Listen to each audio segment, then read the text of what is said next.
CS Liew from Pacific Agro Sciences. CS, the stage is all yours. Good morning, ladies and gentlemen. I'm CS Liew from Pacific Agri Science in Singapore. The topic that I'm going to talk about today is how India can attain food security and be an export powerhouse at the same time. So I have 45 years of global experience in the crop protection industry, having worked for several different multinational companies. And then 25 years ago, I formed my own company, Pacific Agri Science, that's based in Singapore. What is the status now of Indian agriculture? I have to run through all these slides very quickly because I was told I'm only given about 10 minutes, so. Okay, so the main problem right now in the Indian agriculture is low crop yields, okay? A third more land under cultivation than China, but harvests only a third as much of produce by value. So you can see now in comparison, it's a very, very low yield in India. And ag employs half the workers. 260 million people in India are employed in agriculture, but only contributes 15% of output and 12% of exports. Uses only 0.6 kilogram per hectare of pesticides versus 13 kilograms per hectare in China. So again, very, very low levels of input. However, on the fertilizer side, India is faring much better. It is actually using more fertilizers than farmers in the US and Canada. I often see this figure over and over again, on pesticides. The low levels of input is quite incredible. I don't quite believe this figure. I don't know where it came from, but it's been repeated over and over again in many presentations all over the world. So like I always say, statistics are like bikinis. What they reveal is very interesting, but what they conceal is fascinating. So I have to dig deep into this particular statistics. Current food exports yields in India are lower than global average for almost all produce. But India is still exporting $50 billion worth of agricultural produce a year, of which 11 billions are in rice. So there you have it, $53 billion actually in total food exports. But in comparison to Holland and Australia, there's still a lot of catching up, right? So, okay, so now, what about raising yields? To just the global average would make India a major food export powerhouse. I mean, it is already a major food export powerhouse, but it... Oh, okay. Sorry for the break in between, but a quick announcement. The Honorable Agriculture Minister is at the door. So just keeping you informed, it will take 5 minutes there. Thank you so much. All right, so I continue? Yeah, I think you can finish till he arrives. Okay, all right. So let me speak very quickly. So if yields are matched with global best, India will be producing twice as much corn, 3 times as much cotton, 8 times as much rice, right? Earlier I said India is already exporting 11 billion US dollars worth of rice, but can you imagine if the yield was to be increased, it can export even a lot more than that. So what has been done right? Government has food exports on the radar. So this is, I actually was invited by the Indian Chamber of Food and Agriculture in Delhi to be a speaker in a conference they held 5 years ago, 2019. And they were already talking about this aspect, that India wants to export a lot more food than what they were already exporting at the time, which was only $40 billion, and now is $53 billion. So in 5 years, it has increased further, in exports. And also, government is supporting. I'm very gratified to learn 3 days before I came here to Hyderabad, I was over in Gujarat having some field visits to visit some dealers and farmers. And I was very gratified to learn that government actually gives a lot of support, incentives for farmers to set up drip irrigation. 90%, 70 to 90% subsidy is given. And then another 50% is given on plastic mulching. So this is really very gratifying to know that the government of India is giving so much support to Indian farmers. So, and as I said, India has come a long way from ship to mouth days of the 50s, 60s to now an exporter of food. So food is now, that is exported, it's actually mostly targeted at the Indian diaspora around the world. So they're exporting what they can produce and what they eat. But who is to say that India should only focus on what you produce and what you eat and then export what you produce, right? There's a lot of opportunities for many other high-value crops. I want to give you one example, right? Durian, this stinky fruit that is produced a lot in Thailand. It's a $24 billion industry, right? Just one crop, durian, high value. Lots of bio-agri inputs, lots of general inputs are going into this one crop. And China imports about $7 billion of durians, right, in total. Mostly coming from Thailand and Vietnam. Right? So who is to say that India cannot produce? It's a tropical fruit. You have a tropical zone in the southern part of India. So why think of, I was told last year, Telangana state wants to produce palm oil, right? But why palm oil? You know, why not durian? It's a much more lucrative crop, and it is still growing in demand, right? So what I want to say here is going forward, diversify. Grow something that is not usually grown in India. Grow something that is high value, that is of high demand overseas, right? What has been done wrong? Quality of fresh produce exported not up to mark.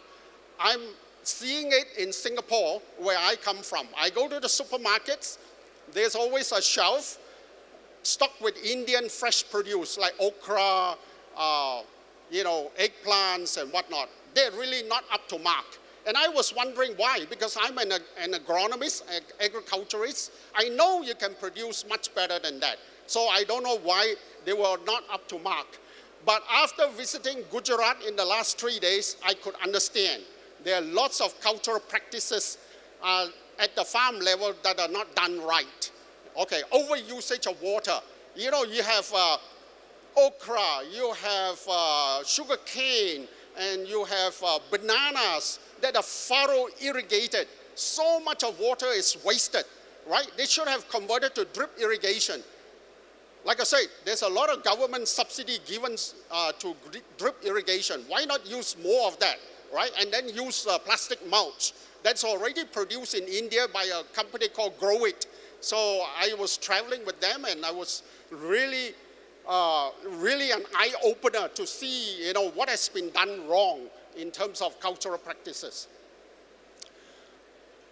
Most of India's exports are raw, unbranded commodities. So you can compare it to Thailand, Brazil. You know, 30% of what they produce and export in Thailand is processed, 70% in Brazil. So you need to value add, not just export raw commodities, right?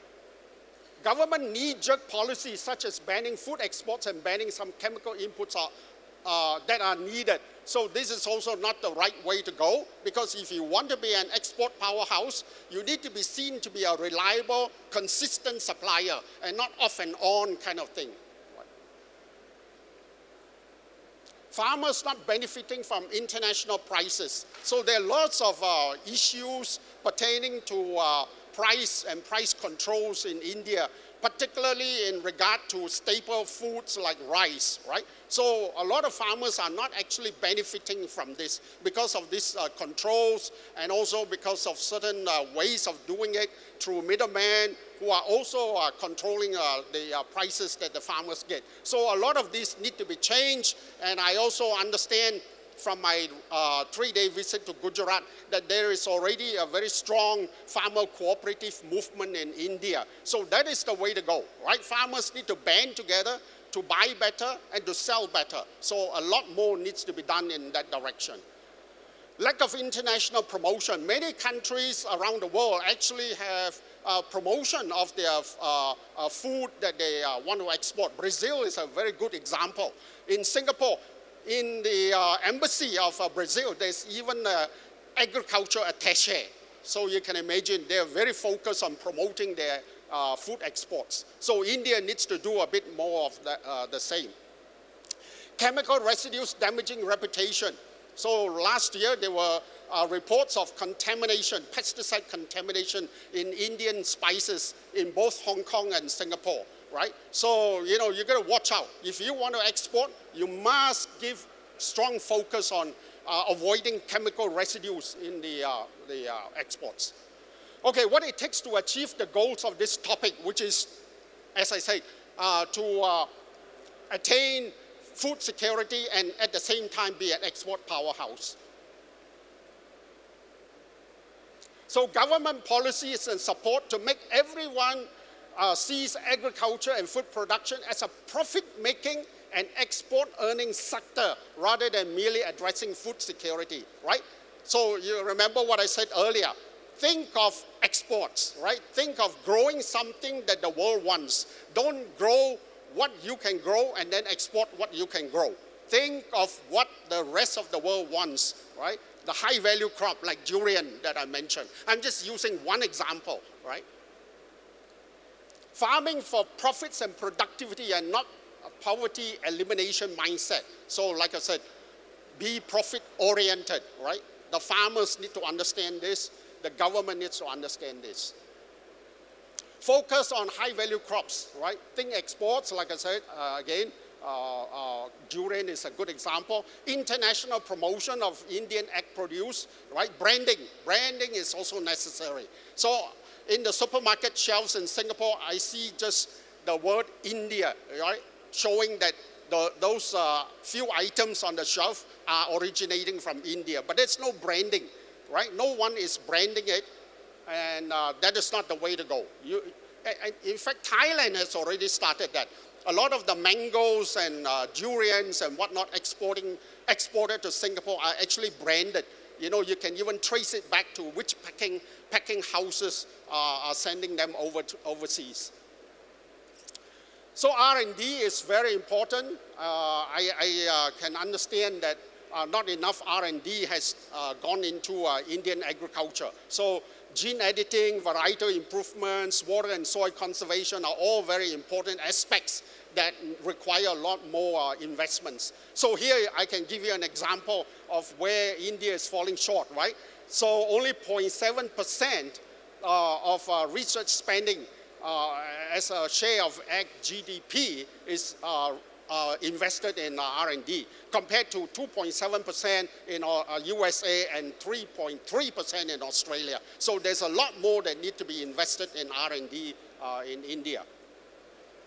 Agriculture extension, again, I don't see a lot of that happening. A lot of it is actually private sector that is doing the job of the government in terms of educating farmers. Like I said earlier about the wrong cultural practices of in-furrow and flooding irrigation as opposed to drip irrigation that conserves a lot more water that is needed to produce all the food. So there's a need to beef up agriculture extension. Industry-driven research in sync with Indian conditions. So I was looking at what I saw out in Gujarat in the last 3 days. I was thinking, you know, you need some mechanization, very, very basic mechanization, right? Rice transplanting, rice harvesting. We don't need very big machinery, very basic machinery is needed. So, you know, in Japan, in Korea, China, Taiwan, they have already been using small transplanters for many, many years, right? So why not in India? I've seen some now being invented and being tried out in India, but I was also thinking if you can do further research in having not only the transplanter putting the 2 rows of rice seedlings out, but also at the same time lay out the plastic mulch. So you can now do away with the flooding of rice, which is known to be a major contributor to greenhouse gas, right? So a lot of criticism has been made leveled against rice farming. That is a waste of water and also a big emitter of climate change gases, right? So if you can do away without flooding the field, right, using plastic mulch, using drip irrigation, that has already been proven to work and to increase yield, why not think of implementing that, right? So some research is required to see how a transplanter can transplant rice seedling and at the same time lay out the plastic mulches. IPM, mindful of chemical residues, I already mentioned that. If you want to be an export powerhouse, you've got to be mindful of any chemical residues. Addressing water security in rural India. There's also a lot of complaints from some rural communities that water from the farms have been diverted to Mumbai and all the major cities of India, right? So, and then I also see so much of water being wasted, right, in the farm itself. So this needs to be addressed. Rural infrastructure improvements, so in general, right, logistics, it's also very important. Once you produce it in the field, you got to get it to the ports. So all the, cold storage facilities also need to be looked at. Encourage farmer cooperatives. I already mentioned that they are already FPOs, farm produce organizations, co-ops. So it's very good to see that that's already in place in India. So just need to strengthen this aspect. Most of all, boost rural income, which in turn boosts national economy, of course.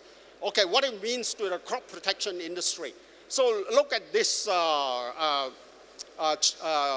table here, right? Market potential in key Indian crops. If you look at the comparison here of what the value is in 2003 versus what the potential is, you can see, on the last column, the difference, right? So if India's spend per hectare on crop protection products was at the same level as China's, the value of the market would increase significantly. So there is a lot of hope for India to achieve the goals that I set out in my presentation here today, right, in the title.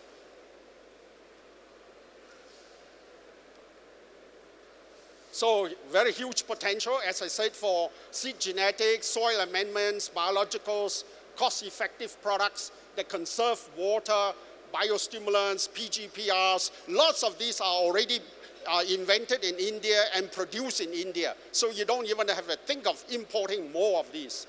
So many new and relevant technologies needed, right? Examples, new and improved varieties, gene-edited crops, post-harvest technologies like cold storage, right? And simple diagnostics tools. Plantix is one that I'm really fascinated by when I was in Germany a few months ago. It is an app that farmers can download onto their cell phones, and then they go out to the field, just scan the leaves if they see a disease, and it will tell you what the disease is. And then linking up to what the recommendation is, and then finally where to buy the product. So this is a great tool to have, and it's already being introduced in India, I understand. So I hope this will take off.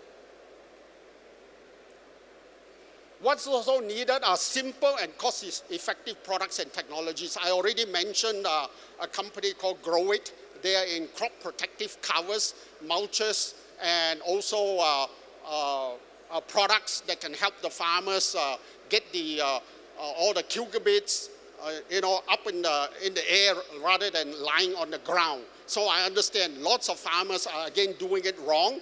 They are allowing cucumbers and bitter gourds and creeping crops like these that I mentioned lying on the ground. That's not the way to go. So they are providing simple technologies that are very effective in overcoming these problems. Right?